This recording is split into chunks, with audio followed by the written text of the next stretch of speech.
नमस्ते, मेरा नाम साजिद है और आप खबरगांव का डेली इंटरनेशनल बुलेटिन राजदूत देख रहे हैं।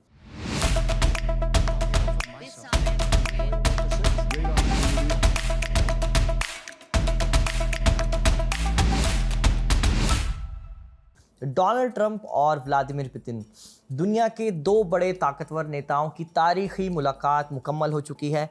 15 अगस्त को दोनों नेताओं ने अलास्का में मुलाकात की। कई हफ्तों से बज़ बना हुआ था कि इस मीटिंग में ऐसा हो जाएगा, वैसा हो जाएगा, ट्रंप ये जंग रोक देंगे, पुतिन को तो हम घुटने पर ले आएंगे।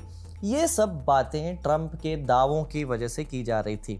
अगर आप 15 अगस्त से पहले की हेडलाइंस उठाकर पढ़ेंगे तो उसमें ट्रंप बहुत आक्रामक नजर आएंगे। वो कह रहे थे कि अगर पुतिन समझौते के लिए, किसी पीस डील के लिए तैयार नहीं हुए तो उन्हें इसका खामियाजा भुगतना पड़ेगा, ये अच्छा नहीं होगा। पर मीटिंग में हुआ क्या, दो तरह से आप इसे समझ सकते हैं। एक तो ये कि मीटिंग टाई फिस रही और दूसरा पुतिन की इसमें बड़ी जीत हुई और ट्रंप हारे भी नहीं हैं। टाई फिस इसलिए कह रहे हैं क्योंकि कोई हल तो निकला नहीं इस मीटिंग में, ना ही कोई पीस डील साइन हुई है जैसा बज़ हफ्तों से बना हुआ था। पुतिन की बड़ी जीत इसलिए कह रहे हैं क्योंकि उन्होंने कामयाबी से दुनिया और ख़ास तौर पर यूरोप को बता दिया कि हम आइसोलेटेड नहीं हैं, हमारी पूछ अभी भी है, देख लो, तुम्हारे बादशाह के दरबार में हमें बुलाया गया है। और ये बात सच भी है। आप उस मीटिंग के विजुअल ज़रा देखिए। जब दोनों नेता मिल रहे थे तब आसमान में अमेरिका के बिट्टू बॉम्बर उड़ रहे थे, अगल बगल F-35 जैसे ताकतवर फाइटर जेट भी तैनात हुए थे। कब इस तरह का स्वागत आपने देखा है पहले किसी नेता का? और पुतिन का केस तो एकदम अलग भी है। उनका ये स्वागत वही देश कर रहा है जो उन्हें कुछ दिनों पहले मार डालने, काट डालने की धमकी देता रहा है। उसी देश ने रूस पर दुनिया भर के सैंक्शंस लगाए हुए हैं। एक और बात जो पुतिन ने स्पष्ट तौर पर अमेरिका से बिना कहे कह दी है कि यूरोप के चश्मे से हमें देखना बंद कर दीजिए। यूक्रेन जंग के सिलसिले में ट्रंप और पुतिन की ये पहली मुलाकात थी, पहली सीधी मुलाकात थी। अब तक ट्रंप के प्यारे दोस्त स्टीव विटकॉफ ही मीटिंग के सिलसिले में आया जाया करते थे, पर जब दोनों नेताओं की मुलाकात का ऐलान हुआ तो लगा कि अब शांति आ जाएगी, क्योंकि अमूमन ऐसी जो बड़ी मीटिंग होती है वो तभी होती है जब कोई पीस डील साइन कर ली गई हो, उसकी शर्तें तय कर ली गई हो, बस मुहर लगानी बाकी हो। इसलिए ऐसा लग रहा था। इसी वजह से पूरा यूरोप ही डरा हुआ था कि कहीं ट्रंप हमें बिना शामिल किए ही कोई डील ना कर लें पुतिन के साथ। और इसी वजह से इस मीटिंग के 2 दिन पहले, मतलब 13 अगस्त को ही यूरोप के नेताओं ने ज़ेलेंस्की को वीडियो मीटिंग लिंक सेंड कर दिया और कहा कि जल्दी जल्दी ज्वाइन करो, बात करनी है। फिर इस मीटिंग में 5 मांगें रखी गईं। पहली ये कि कोई भी फैसला बिना यूक्रेन की मर्जी के ना हो, Ukraine must be at the table. फिर दूसरी ये कि रूस ने यूक्रेन की जो ज़मीन कब्जाई है उसको मान्यता हमें नहीं देनी है। तीसरी, भले ही अभी हम यूक्रेन को नेटो की सदस्यता ना दें, पर उससे सिक्योरिटी गारंटी देना तो बहुत ज़रूरी है। चौथी बात यह कि रूस पर जो प्रतिबंध लगे हुए हैं उसको एकदम ख़त्म नहीं करना है। और पांचवी बात, इमीडिएट सीज फायर। पांचवी मांग सबसे अहम थी, जिसे हमने आखिरी में बताया ताकि इस पर थोड़ा विस्तार से बात कर सके। ध्यान दीजिएगा शब्दावली पर। यूरोप शुरुआत से कहता आया है कि रूस और यूक्रेन के बीच सीज फायर करवाया जाए, और ट्रंप कहते आए हैं कि हमें सीधे पीस डील करवानी है और हम वही करवाएंगे। अब इन दोनों में फ़र्क क्या होता है? मोटे तौर पर दोनों ही जंग रोकने की बात करते हैं। सीज फायर में दोनों ही तरफ से जंग तुरंत रुक जाती है और बाकी बातचीत चलती रहती है कि किसको कितनी ज़मीन देनी है, कितनी प्रिजनर्स की अदला बदली करनी है, वगैरह वगैरह। सीज फायर में ये होता है कि दुनिया को पता नहीं चलता कि जंग कौन जीता है और कौन हारा है। इसलिए हमेशा कमज़ोर पार्टी ही इसकी मांग करती है ताकि उसका जो नुकसान अभी हो रहा है उस पर फौरी तौर पर तो रोक लग जाए। गज़ा वॉर में भी हमको यही देखने को मिल रहा है। जो हमास है वो जंग के कुछ हफ्तों बाद ही तुरंत इमीडिएट सीज फायर की बात करने लगा था। वहाँ तो पीस डील के बारे में क्या ही कहा जा सकता है। राजदूत के दर्शक तो इतने समझदार हैं ही, वो समझते हैं इस बात को। पर यूक्रेन के मामले में पीस डील तो संभव है। ट्रंप इसी की वकालत भी कर रहे हैं। अब इसमें यूक्रेन और यूरोप को दिक्कत ये है कि जो बात समझौते में तय हो जाएगी उसे मानना लाजमी होगा और उसमें बदलाव करना मुश्किल हो जाएगा। ऊपर से जंग तो खिंचती ही जा रही है जिसमें यूरोप के ही अरबों फूक रहे हैं। ट्रंप ने तो यूक्रेन को सीधे हथियार सप्लाई करने से मना भी कर दिया है। उन्होंने कहा है कि यूक्रेन को हथियार देना है तो यूरोप हमसे हथियार खरीद सकता है और उन्हें सप्लाई कर दो। मतलब ये हमारी सीधी जंग नहीं, इसलिए हम इसमें इस तरीके से शामिल नहीं होंगे। हमने शुरू में बताया कि 15 अगस्त की मीटिंग के पहले ट्रंप के पुतिन के खिलाफ जो बयान थे उनकी तासीर थोड़ी तलखी वाली थी। और जब दोनों नेता मिले तब भी ट्रम्प की बॉडी लैंग्वेज देखने वाली थी। एक तो वो पहले ही लंबे चौड़े हैं, 6 फीट 3 इंच करीब की उनकी हाइट है। पुतिन उनके सामने छोटे लगते हैं।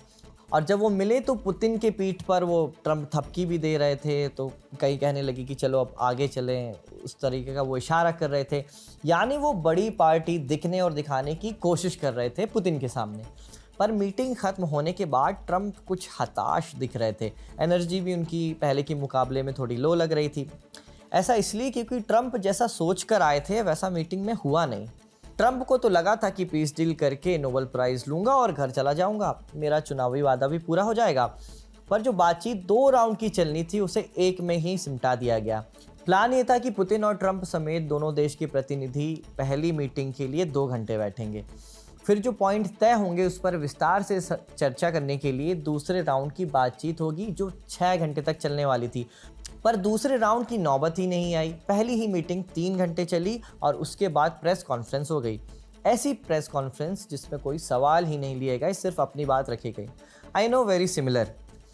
परसुइंग पीस के बैनर तले हुई ये प्रेस ब्रीफिंग महज 12 मिनट तक चल पाई, जिसमें पुतिन लगभग 8 मिनट बोले। इसमें भी यूक्रेन के मसले पर महज वो 2 मिनट बोले और उससे कम ही बोले बल्कि। और जो 4 मिनट बचे उसमें वो ट्रम्प बोले बचे हुए 4 मिनट में। तो पहले पुतिन की बात आपको एकदम ब्रीफ में बता देते हैं। अलास्का का हवाला देते हुए पुतिन बोले कि हम दोनों की बॉर्डर हज़ारों किलोमीटर दूर होकर भी पास पास है। अलास्का में आज भी कई ऐसे इलाके हैं जिनका नाम रूसी नामों के लिहाज से रखा गया है। दूसरी बात वो ये बोले कि अमेरिका और रूस को साथ मिलकर काम करना चाहिए। हम साथ मिलकर ऑयल, गैस और स्पेस तकनीक जैसे अलग अलग फील्ड में काम कर सकते हैं। फिर पुतिन ने ये भी याद दिलाया कि अमेरिका और सोवियत यूनियन ने ही मिलकर दूसरा विश्व युद्ध साथ साथ में जीता था। यानी ज़्यादा फोकस अमेरिका और रूस के रिश्ते मजबूत करने पर रहा पुतिन का। यूक्रेन पर पुतिन ने ये कहा कि ये बात मैं अच्छी तरह समझता हूँ कि अमेरिका के लिए यूक्रेन की सुरक्षा कितनी अहम है और इस पर मैं अच्छे से काम करने की आगे कोशिश भी करूँगा। सरप्राइजिंगली पुतिन ने ये भी बोले कि यूक्रेन तो हमारे भाई हैं, हमारा इतिहास और हमारा ओरिजिन एक ही रहा है, पर हमारे खुद के भी कुछ मसले हैं, जैसे हमें अपनी सुरक्षा पहले देखनी है। उनका इशारा यूक्रेन की नेटो सदस्यता पर था, जो बात वो डे 1 से कहते आ रहे हैं और यही उनके मुताबिक इस समस्या की असल जड़ है। अब तो ट्रम्प ने भी खुलकर बोल दिया है कि ज़ेलेंस्की को नेटो सदस्यता का ख्वाब छोड़ देना चाहिए, उसकी जिद छोड़ देनी चाहिए। अच्छा, आखिरी बात जो पुतिन ने प्रेस ब्रीफिंग में कही वो बड़ी इंटरेस्टिंग थी। वो बोले कि बाइडन की जगह ट्रम्प राष्ट्रपति होते तो ये जंग ही नहीं होती। यही नैरेटिव तो ट्रम्प शुरुआत से बेच रहे हैं। सेम यही बात ट्रम्प कई मौक़ों पर कह चुके हैं, पर ये बात जब पुतिन के मुंह से निकली तो वो एकदम खुश हो गए और फिर बोलने की बारी आ गई ट्रम्प की। इसे पुतिन की गुड स्ट्रैटेजी के तौर पर उस मीटिंग में नोट किया गया। फिर ट्रम्प लगभग 4 मिनट बोले, कहा कि दोनों देशों के बीच कुछ समझौते हुए हैं। पुतिन ने भी इन समझौते वाली बात पर हामी भरी, पर ट्रम्प ये भी बोले कि मुझे इस पर मुहर लगाने से पहले, इन समझौतों पर हामी भरने से पहले और कोई फ़ैसला लेने से पहले एक बार ज़ेलेंस्की और यूरोप के लीडर से बात करनी होगी। समझौता क्या हुआ है, इसमें क्या लिखा हुआ है, ये सब बातें अभी पता नहीं चली है, पर ट्रम्प की बात से तो ये समझ में आता है कि यूक्रेन या यूरोप के हक़ में ये कतई नहीं है। इसलिए वो यूरोप से बात करने की ताकीद कर रहे हैं और इसीलिए उन्होंने ज़ेलेंस्की को वाइट हाउस आने की दावत भी दी है। पिछली बार आपको याद होगा कि ज़ेलेंस्की जब वाइट हाउस आए थे तब ट्रम्प ने उन्हें खूब जलील किया था। इसलिए इस बार यूरोप की लीडर्स ने कहा कि आप अकेले नहीं जाएंगे, हम भी साथ चलेंगे।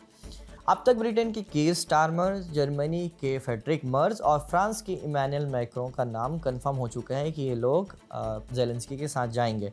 तीनों देशों का शुरुआत से ही यूक्रेन की जंग में एक बड़ा स्टेक रहा है।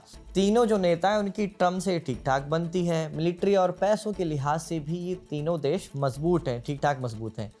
जो वाइट हाउस में ये कह सकते हैं, ये नेता कह सकते हैं कि हमारे लड़के को आप डांट फटकार नहीं सकते। व्हाइट हाउस में क्या बात होने वाली है इन सब के बीच, ये आपको राजदूत के आने वाले एपिसोड में पता चल ही जाएगा। पर कुछ घंटे पहले तक ट्रम्प ने जो बयान दिए हैं उससे कुछ तस्वीर साफ हो जाती है कि क्या हो सकता है। ट्रम्प ने 3 बड़ी बातें बोली हैं। पहली कि यूक्रेन को नेटो की सदस्यता की जिद छोड़ देनी चाहिए, जो कुछ देर पहले हमने बताई भी। दूसरी बात ये कि ज़ेलेंस्की को क्रीमिया का वापस कंट्रोल लेने की जिद भी छोड़ देनी चाहिए अब। तीसरी बात यह कि सुरक्षा की गारंटी यूक्रेन को अमेरिका देगा। कैसी सुरक्षा होगी, क्या खाका होगा इसका, इसकी कोई भी डिटेल अभी तक सामने नहीं आई है। पर एक बात तो साफ हो जाती है कि जिस लैंड स्वैप का, ज़मीन की अदला बदली का राग ट्रम्प शुरुआत से अलाप रहे हैं वो बहुत ही मुश्किल नज़र आ रहा है। कैसे? लैंड स्वैप के लिए दोनों पार्टी बराबरी की नहीं है। रूस ने यूक्रेन के लगभग 20% इलाके पर कब्जा कर लिया है, जिसका कुल एरिया होता है लगभग 1,14,000 स्क्वायर माइल्स। ये ज़मीन कितनी होती है? उत्तर कोरिया के बराबर। वहीं यूक्रेन का रूसी ज़मीन पर जो कब्ज़ा है वो महज 450 स्क्वायर माइल्स करीब का है। कुर्क रीजन वाला ही ये कब्ज़ा है। जानकार कहते हैं कि रूस जब चाहे तब आसानी से ये कब्ज़ा छुड़वा सकता है, लेकिन वो ऐसा जानबूझकर नहीं कर रहा है ताकि यूक्रेनी सेना की एक बड़ी टुकड़ी वहाँ सुरक्षा में लगी रहे और बाकी इलाकों पर रूस अपना कब्ज़ा बढ़ाते जाए, बाकी मोर्चों पर वो खुलकर खेलें। फरवरी 2022 के बाद से रूस ने यूक्रेन के 4 बड़े रीजन पर कब्जे किए हैं। ज़ेलेंस्की चाहते हैं कि कम से कम ये कब्ज़ा तो ख़त्म ही हो जाए। क्रीमिया पर बात करना तो वो इन दिनों कम ही कर चुके हैं, शायद उनको पहले से आभास हो चुका होगा। वापस लौटते हैं 15 अगस्त वाली मीटिंग पर। दोनों नेताओं ने अलास्का की प्रेस ब्रीफिंग के अंत में एक दूसरे का शुक्रिया अदा किया, पर पुतिन ने एकदम आखिरी में ऐसी बात बोल दी जिसने कुछ सेकंड के लिए तो ट्रम्प को भी असहज कर दिया। उन्हें समझ ही नहीं आ रहा था कि अब क्या बोलूं। पुतिन ने बोला कि आशा है कि आने वाली मीटिंग मॉस्को में होगी और वहां सभी लोग आएंगे। इस बात से ट्रम्प जितना असहज हुए होंगे उससे कई गुना ज़्यादा ज़ेलेंस्की और यूरोप हुआ होगा। अगर वाकई अगली मीटिंग मॉस्को में हुई तो देखना होगा कि ज़ेलेंस्की उसमें किस तरह शामिल होते हैं, क्योंकि पुतिन ज़ेलेंस्की को ज़रा भी भाव देते नहीं हैं। उनका मानना है कि ज़ेलेंस्की यूक्रेन के असल रिप्रेजेंटेटर है ही नहीं। वहाँ चुनाव होने चाहिए, यूक्रेन में चुनाव होने चाहिए और जो नई सरकार आएगी उसको मुझसे बात करनी चाहिए। तो ये पुतिन का मानना है। तो 15 अगस्त को पुतिन और ट्रम्प के बीच जो मीटिंग हुई उसमें 3 अहम बातें हमें समझ में आती हैं। नंबर 1 कि ट्रम्प चाहते हैं कि यूरोप और यूक्रेन मिलकर व्हाइट हाउस में ट्रम्प की बात मान लें और एक पीस डील साइन कर लें, जिसके बाद ट्रम्प खुशी खुशी अपना नोबेल पुरस्कार लेकर घर चले जाएं। नंबर 2 ये कि अगर ये लोग पीस डील के लिए तैयार नहीं होते तो Trump can easily walk away. वो बोल सकते हैं कि भाई मैंने तो कोशिश की, अब तुम ही लोग नहीं मान रहे हो, आप अपना आपस में देख लो, मैं तो चला रूस से ताल्लुकात दुरुस्त करने। और फिर ये हो सकता है कि रूस और अमेरिका के जो रिश्ते बिगड़े हुए हैं वो बेहतर हो जाएं। और तीसरी बात जो हम पहले भी दोहरा चुके हैं कि ये मीटिंग पुतिन के लिए एक बड़ी चीज़ साबित हुई है, क्योंकि उन्होंने ज़ेलेंस्की को इस मीटिंग में शामिल नहीं होने दिया, वो अड़े रहे।